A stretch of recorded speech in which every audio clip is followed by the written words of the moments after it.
Who do I want to be? The process of finding one's identity has become more difficult and complicated these days because of social media. Lalo-lalo na po ang Facebook at Instagram. Bakit Father? Mahubili lang yun. Next slide na lang. According to sociologists, there are two main paradigms or models when a young person wants to establish his identity. Yung Western model at yung Eastern model. So dalawa po. Kung mayroong teenager, he has two choices. Follow the Western model or the Eastern model. In the Western model, basically, ito po sa North America, United States and Canada, a person establishes his or her identity by separation or hiwalay. This is often the case when a young person leaves his parents' house to study in a university. Normally, medyo malayo sa kanilang bahay. After finishing college, the young adult would get employed, get the trabaho, and get his own apartment. Paminsan-minsan na lang siya uuwi sa bahay nila pag Pasko, pag Thanksgiving, pag may holiday. In the Eastern model, kabilang model, identity is established by relationships. Tayo po mga Pilipino, we follow the Eastern model. Pag may kaibigan lang, bibisita sa bahay nyo, paano mo siya makikilala? Para maging mas malapit siya sa tatay at nanay mo. Ito po si, ano ba ang pangalan niya? Anak siya ng kumpadre mo. Tapos siya ni ganito. Pamangkin siya, ito kaibigan mo. Relationships. This is the identity that is more important to those in the Eastern mindsets. Many Filipinos, I'm sure kasali tayo lahat dyan, have designated names for siblings, mga kapatid, based on ordinal positions. Yung pinakamatandang babae, si ate, si Achi. Yung pinakamatandang lalaki, si Kuya, down the line. Ate, Dipche, Sunset, lalaki, Kuya, Tito, Sakpo. Yung pinakabunso, pinakabli. Ang bunso ang tawag natin ng pangalan, gender. Pag bunso ka, pwede ka gumawa na lahat ng tabuhan. Ang gagawin. Sa Pilipinas, meron pa tayong special relationships. Mga pinsan, cousins. Pinagmamalaki natin, uy! Pinsan mo, yan! Isip ko, meron ba pinsan kalahati? Pinsan buo. Sa Pilipinas lang po meron yan.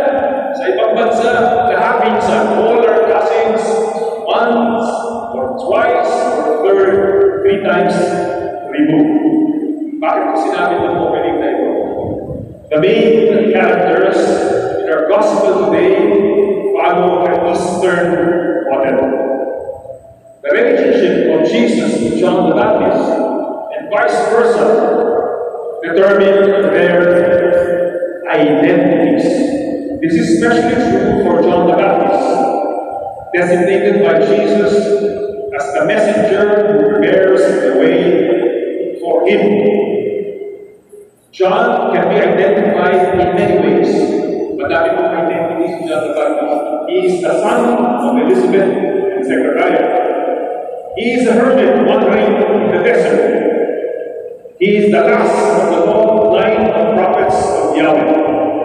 However, his most important identity is to be the person, the one who prepares the way for Jesus, the promised Messiah. Katulad po ni St. John the Baptist, we have many identities that we can equate ourselves with. We can identify ourselves with a particular ethnic group. Bisaya ako, Zapatano, Ilonggo, Tagalog, Ilocano, etc., etc. We can say, that's my identity. Or we can identify with a clan. Sa Iloilo po, nasa inyo dyan. Nakakapilido ng mga kwenta pamilya. Jay ang isa. Member ako ng Pamiliana, Halbuena, Carantilla of Jay. I identify with this group first. Or you can identify with your profession.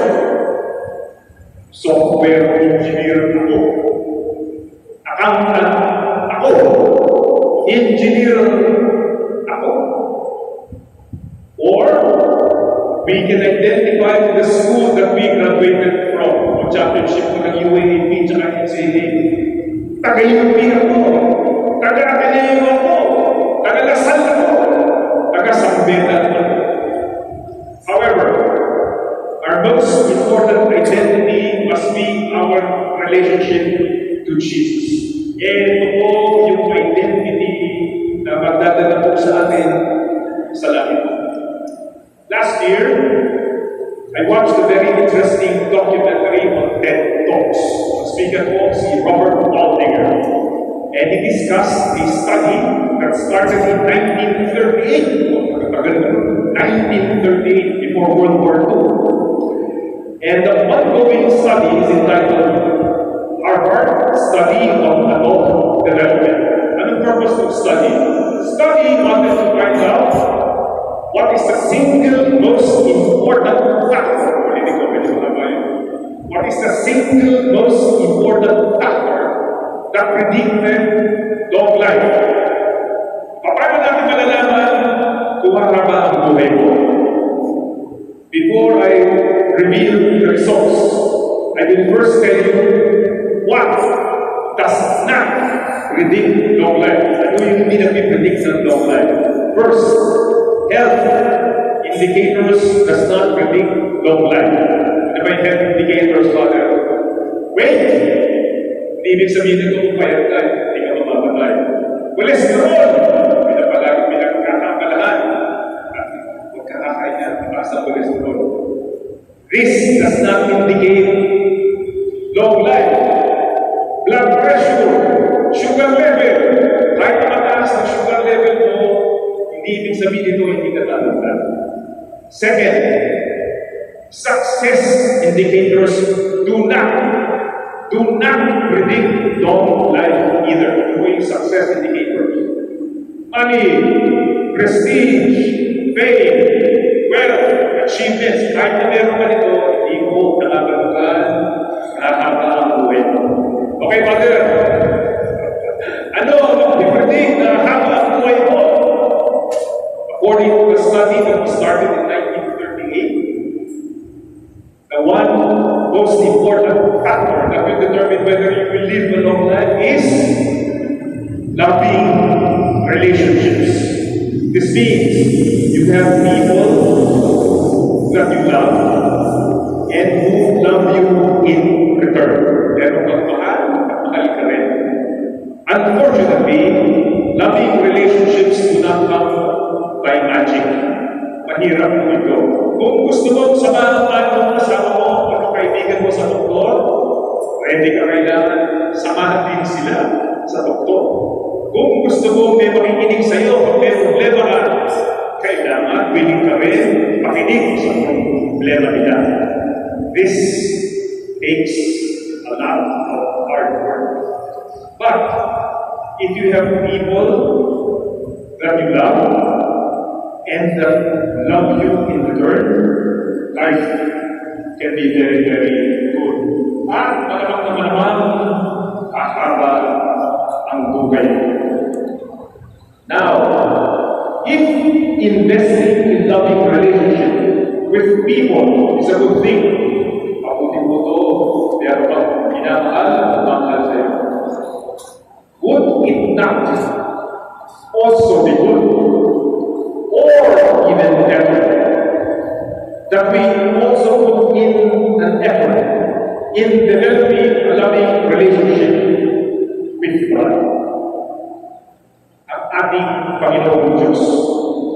Wouldn't our relationship with God determine whether we will live in eternal life or in heaven? Pag namatay ka na, ano niya sa'yo. Hindi kita nakilala because you had no relationship with Him when you were still alive. How do we develop a relationship with God? By prayer, constantly living in His presence, doing His command to love others like we love ourselves. Think about it for a while.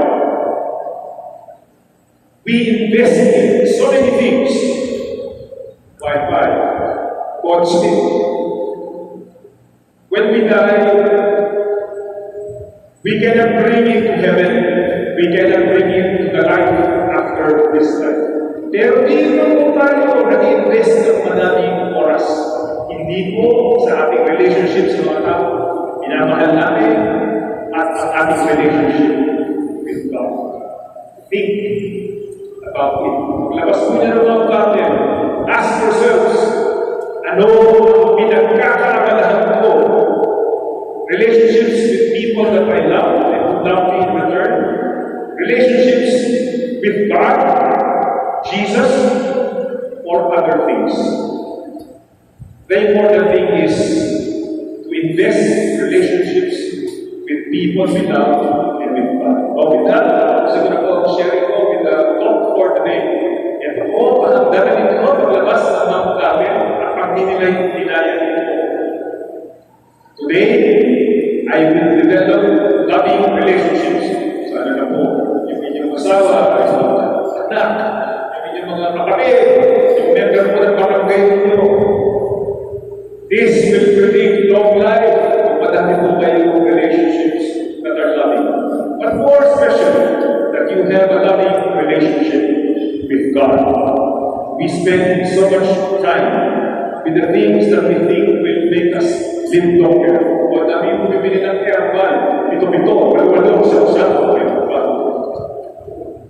exercise tayo, exercise. Hindi tayo kumakain ng taba, intermittent fasting. Yung intermittent fasting sabi sa akin, Father, gutom lang yan. But they are all dead ends. Because according to this study, 1938 pa, ang magpapahaba sa buhay nyo, kung meron nagmamahal sa iyo at pinamahal mo rin sila. Ano ang magdadala sa iyo sa langit? Hindi pera, hindi kotse, but a loving relationship with God. Dito po tayo mag-invest, hindi po kung saan. Let us invest in relationships that are loving, especially with God. Ulitin ko po for the day. Ask yourself, labas ninyo, dito ko ba ginugulang oras ko? O Korean telenovela lang ang pinarunod ko? Today, I will develop